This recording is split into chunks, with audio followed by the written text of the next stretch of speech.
Umar ibn al-Khattab radiallahu anhu. Can anyone tell me how he passed away?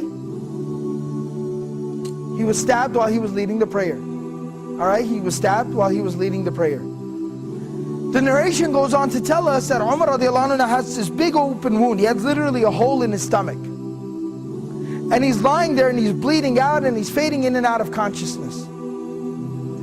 And then while he's in that state and in that condition, he hears the call, the adhan for prayer. And he starts getting up. Everyone around him is like, oh, wait a second, where do you think you're going? He says, I have to go pray the adhan. I have to go and pray, it's the adhan. And he said, you're dying. You have a hole in your stomach. What do you mean you're going to go pray? And he says that, I remember the Prophet ﷺ telling me that there's no deen for the one who doesn't pray.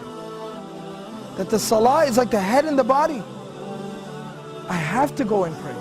This was the commitment that these people had to prayer. As long as I'm alive, salah is something I do. That's the commitment, the connection that they had with prayer. So this is from Surah Maryam, Surah number 19, ayah number 31. My Lord has firmly commanded me to pray and to give charity or to purify myself as long as I am alive. Ma dumtu hayyan, as long as I remain alive. This is a statement of Isa alayhi salam. This is a very powerful reminder about our approach to prayer and how we approach prayer and how we perceive and think and how we implement prayer in our lives. You see, we're supposed to pray, it's saying, as long as I am alive. Till my last breath, I am committed to salah, to prayer. Now what does that exactly mean? It means no matter what comes up, prayer is something that I will hold on to till my last breath. I will concern myself with till death.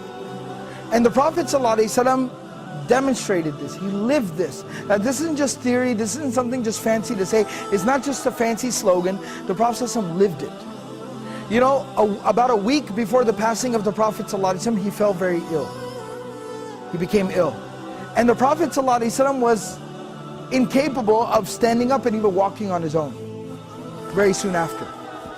So the Prophet ﷺ, what he did, Prophet ﷺ would send for two Sahaba. They would come to his home and they would carry him. He'd put his arms around their shoulders and they would literally carry him to the prayer like this. But he'd still go for prayer in this condition. He'd still go to pray like this. Teaching us, prayer is something we do till our last breath.